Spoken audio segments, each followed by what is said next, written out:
What's going on, you guys? So today on the Lowdown with Kristi Aruta, we are going to be talking about home inspections. So it's super important to get a home inspection when you're buying a house, and there's a lot that goes into it and how to negotiate if there are problems that you find. So we want to hear comments from you guys too. So if you have any questions or maybe some good or bad stories, I want to hear them. So make sure you hit the subscribe button and like our videos and comment down below. So if you have any questions too, we want to hear those, and we'll be for sure answering those for you. Today in the video, we're going to be installing a water heater at Kristi's house too. So there's definitely going to be some good clips for you guys to watch. So let's check it out.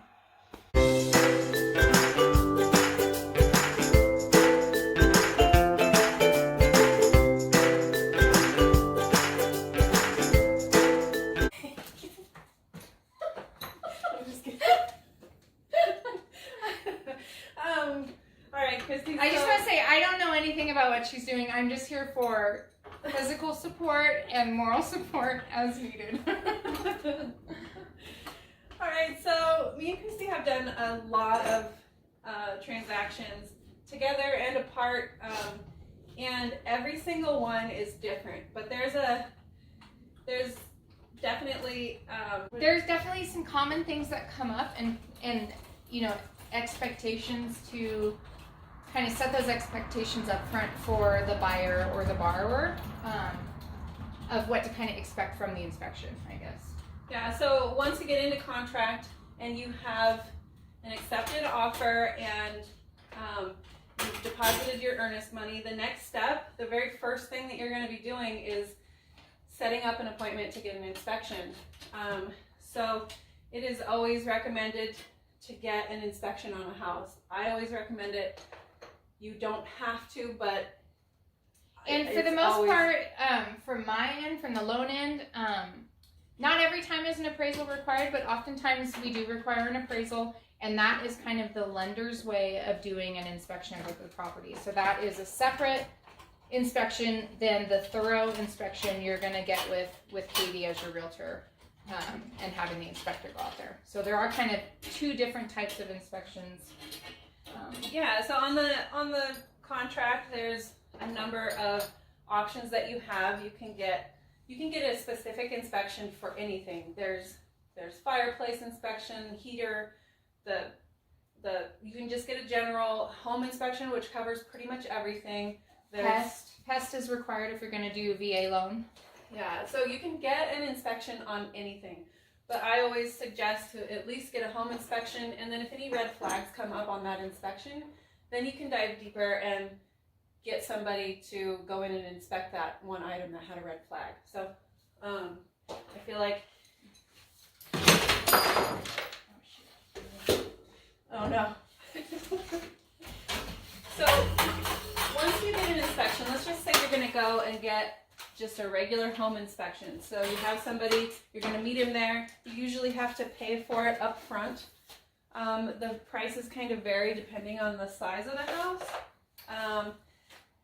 But you're typically going to pay about $350 to maybe $500. Yeah. So once you get there and it's inspection day, so they're going to go around and look at pretty much everything in the house, and they're going to go through and point out any red flags. They're also going to be pointing out just how things function too. So just because they pull something up on the report doesn't mean there's something wrong. It's just saying, okay, you have a gas water heater and you have an electric water heater. And here's where your panel's located. Yeah, they kind of just tell you everything that they see on the house, and then they'll tell you if there's anything that they see any issues with. So one thing that I know for sure with a water heater, that you have to have straps, earthquake straps.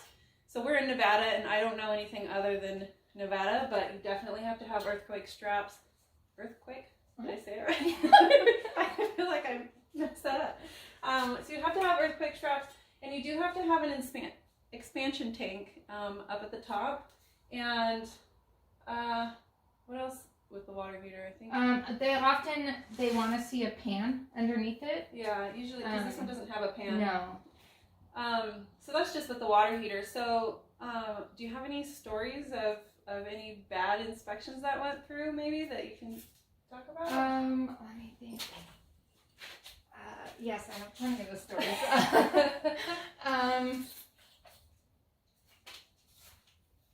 So I just know that I buy houses sight unseen very often myself. So I kind of have, I don't want to say that. I was going to say that turning into my own inspector, but that's not good. Well, I think you don't have to get the inspection, but it is, like Katie said, advised to get one. A lot of people think if they're going to just be doing a lot of work on their own to the house, they shouldn't get one. But I think it still doesn't hurt to at least know what you're up against. Yeah, you know? I suggest to get a home inspection for a lot of reasons, actually, because you want to know what the condition of the house is, and if there's anything that's detrimental to the contract, that's your way out of the contract. So if the house looks perfect and then the inspector comes in and sees, well, actually underneath Mold. the house there's mold everywhere, and there's so many things that could be wrong on the inside of the walls or underneath, or on the roof, things that you just don't see when you're going through viewing a home for the first time. So I think also it opens up the negotiations, because typically I don't know in this market how much you're doing for repair allowances in there, but sometimes if there's major stuff wrong, if you only put 1,000 in there, sometimes at that point you can negotiate a higher amount just to keep the deal going. Yeah, so usually you'll have the inspection go through, and then they'll give you a report, and you go through and pick out the things that are something, if these are major issues that you need to make sure are fixed before you continue with purchasing the home, then you can ask for a credit for that, or have the seller take care of those and fix those before it closes. But if there is something major that's bigger than what the seller is willing to take care of, or if it's just something that you don't feel comfortable with, whatever the reason is, I feel like that's one reason alone that I think is very worth getting a home inspection for. So. Yeah.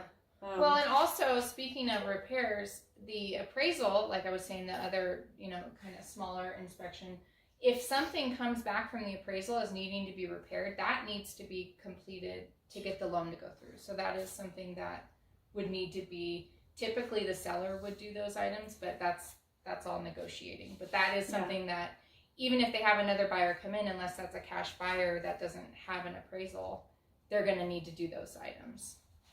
Yeah. And those would be like major health and safety items that would come back from the appraisal. Some things that I see, actually, since we're in front of the water heater, I feel like one of the really important things, I've seen it on so many homes, is the flue that comes from the water heater isn't even connected to it. So that's like actually a huge hazard that would definitely come up on an appraisal. If this, just so you know, the flue is the exhaust for the water heater to go up and out of the house. And I've seen so many times that they're just not attached. They're up there, they're kind of like moved over. So if they're not attached, they're just letting exhaust into the garage or wherever you have it. Some people have them inside the home. So that's super dangerous. Another thing that you wouldn't even really think to look at when you're just viewing a home. So yeah. So not just the water heater. We just happen to be in here and we're going to replace this, but I feel like I'm going to check and see if it's still draining. Okay. But I think that also, I don't know what you were going to say, sorry to cut you off. I think also just having the inspection and having that inspector available for, say 2 months down the road, something comes up in the house, you're like, oh shoot, was that in my report? Like, you could reach out to Katie as your realtor, but you also have the ability, because you got that inspection, to call your inspector, and he could say, oh yeah, that was something, but remember, it's not that big of a deal, you just need to do X, Y, and Z. Like, he can kind of refresh your brain on that. So it's nice to have that resource in your back pocket. Yeah, I know for sure it's always overwhelming when a buyer gets that report, because these reports can be like 20 to 70 pages long. I've had before. So that could be a good thing and it could be a bad thing, but honestly, you really want to know these things. So it's very overwhelming for somebody that doesn't see these every day.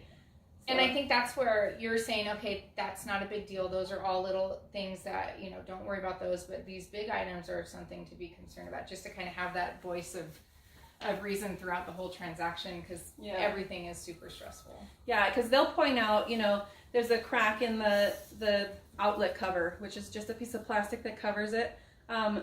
That's something they have to point out, but that's a kind of a real small thing, that anybody can fix.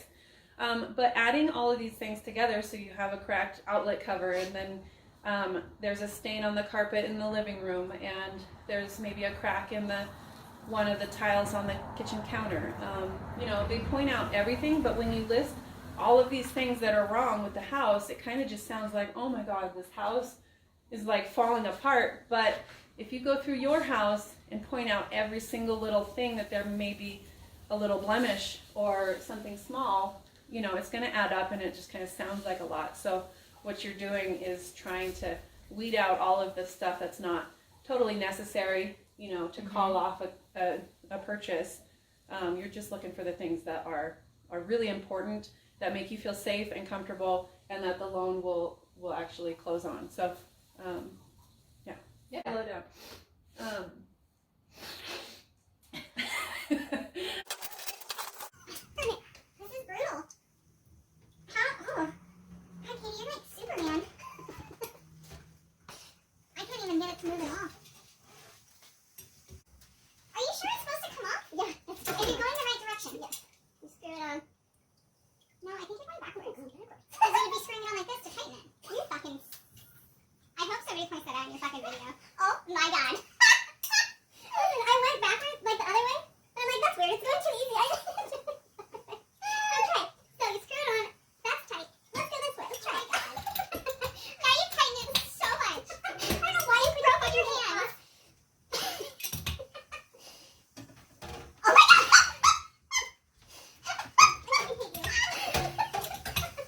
This is why my dad says 2 women almost equal a man. We got it, and you're not recording anymore. I don't know. You were up here turning it too. I didn't. And then I'm typing in this. Okay. See, and it's good you put the pan in. See, the pan is doing its job. I had some clients. This was back in my time of being a realtor prior to lender, and I had some people buying a manufactured home, and they were gonna like gut it completely. Like there were like the ceiling was like caving in on itself from all the water damage. The floors were like completely just. It was a house that I would buy. Yes, pretty much. But what happened was, and this doesn't typically happen, and you can speak to this, the appraiser went out there and called out some typical stuff on an appraisal, on a manufactured home, like the skirting. There was some skirting that needed to be replaced, some paint that needed to be touched up because it was FHA, nothing big. And so I was helping them do these repairs. So I was driving, you know, over an hour to go to the property. I would do the repairs, tell the appraiser, okay, it's completed, because I was a nice realtor. And then the appraiser went back out. Right. Then the appraiser went back out, and he called out more stuff as he was back there signing off those things. And so went and did those things that needed to be done. And then he went back and he tried to call out more stuff. I said, no, and that's not typically what appraisers do. I mean, they go out, they do a thorough inspection as far, you know, it was FHA, so it was a little more thorough manufactured home. But typically they go out there, they maybe call some stuff out, or they say as is, totally fine. And then you do those repairs and they sign off on them. So this guy, he was expecting us to go out there 3 times. And I said, no, if you missed it the first time, like you can't keep having us drive back out here to do it. But that one, I was really surprised he didn't call out like the water damage on the inside and stuff. Cause yeah, a lot of times people, like, you can have the best inspector and the best appraiser, but they could still miss something too. Right. And so it's just really important to go when you have an inspection. It's really good to be there too. Yeah. But it's also really important to go and give the inspector their space to let them do their job.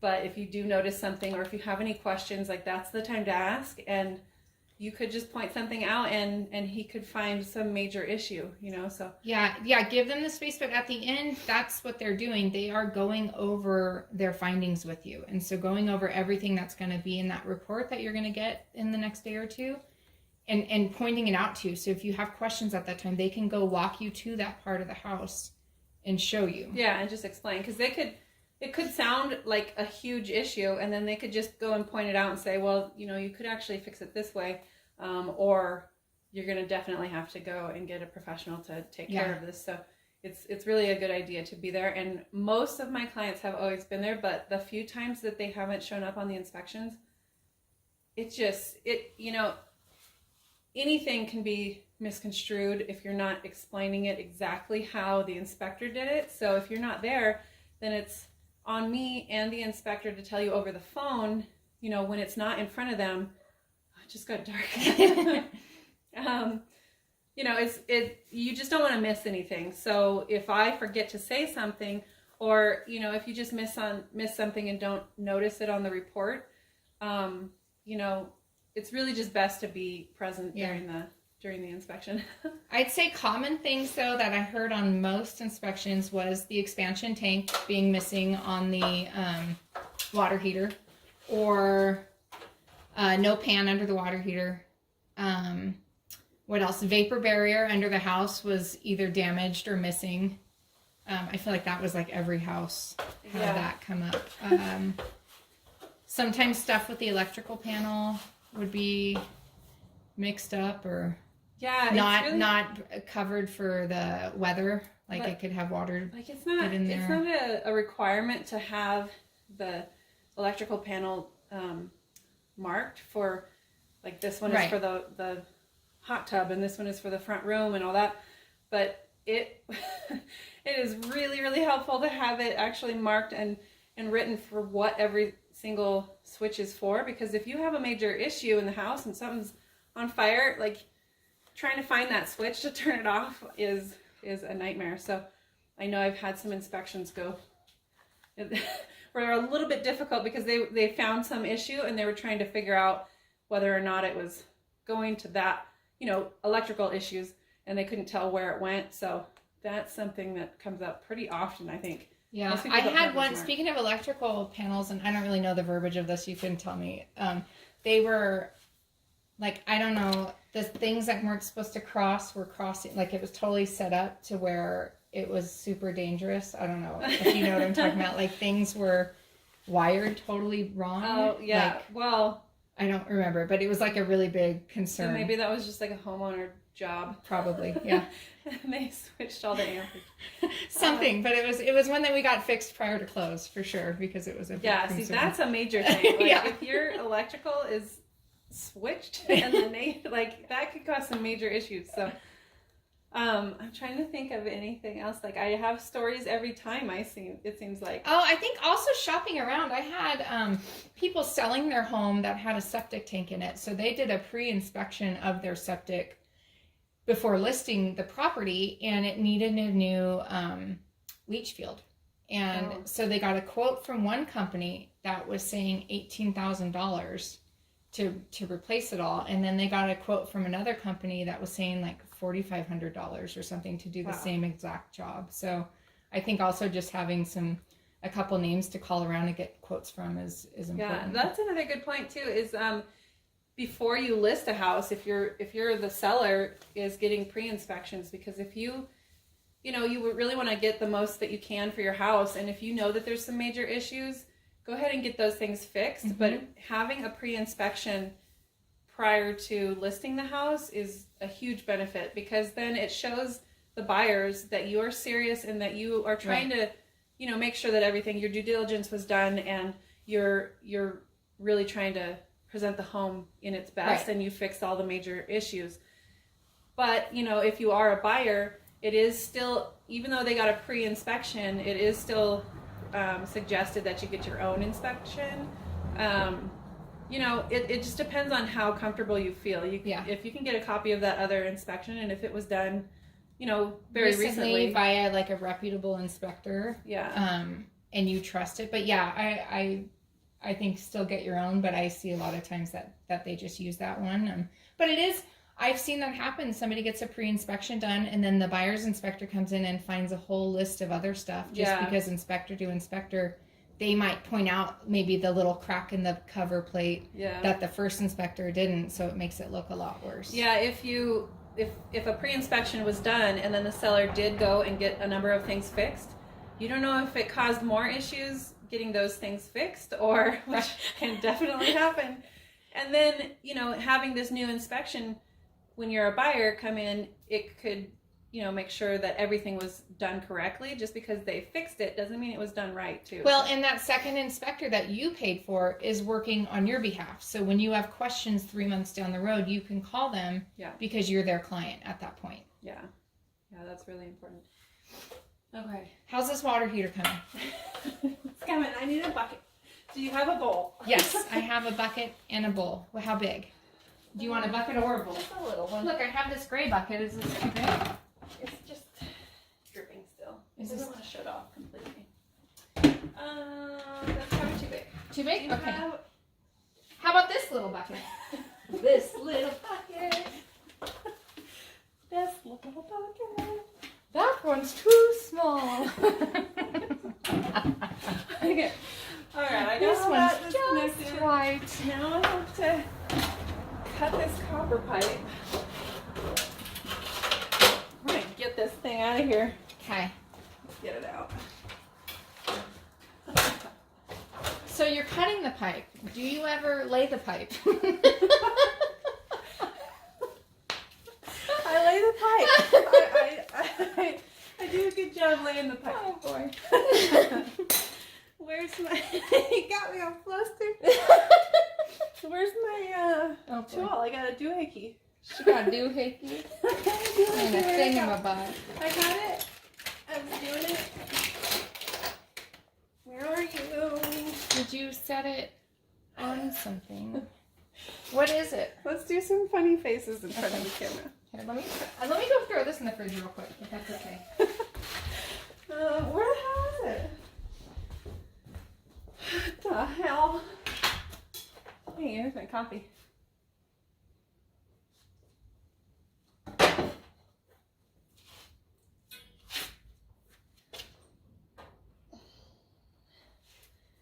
Yeah.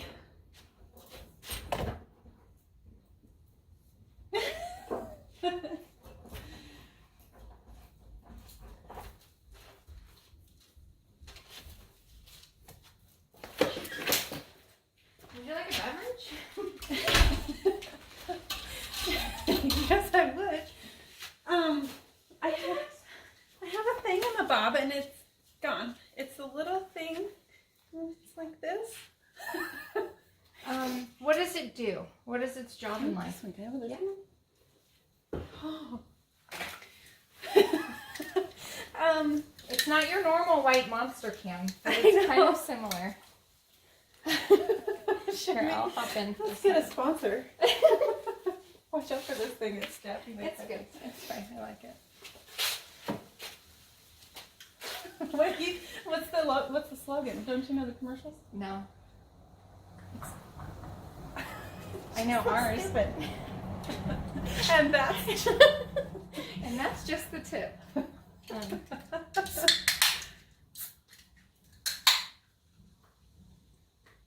Oh, I didn't even cheers you. Sorry. It's not my typical tequila. Ooh, tequila would be good in this. I put vodka in it. Hmm. It was I put too much. It kind of overdid it. Okay, I'm gonna. For your water heater. She's gonna turn It's it way not up. a hot water heater. It's a water It's a heater. water You heater, told me 'cause that last time. Per your dad, right? Yes. That's where that came from. It's It's a- not a hot water heater. It's a water heeter. Because it's heating. Because it then heats it to hot. If you had hot water, We you wouldn't need the water it. heater, right? Now you'll hear people say it all the time incorrectly. That's the only thing I know about home improvement is it's called a water heater. 2 + 2 is 4. Who would have thought it?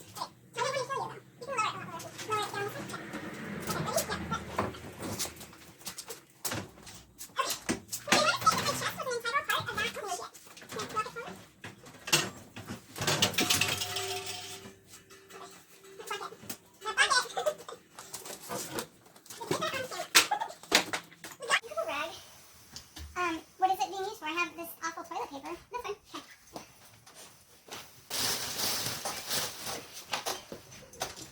Okay.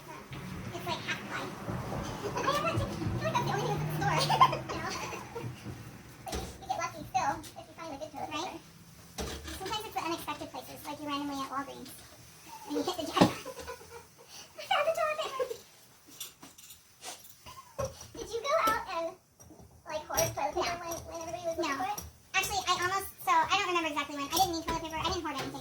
then, like, a couple months later, I actually did need toilet paper, and I almost was embarrassed to go to the store to buy it. Like, I was one of those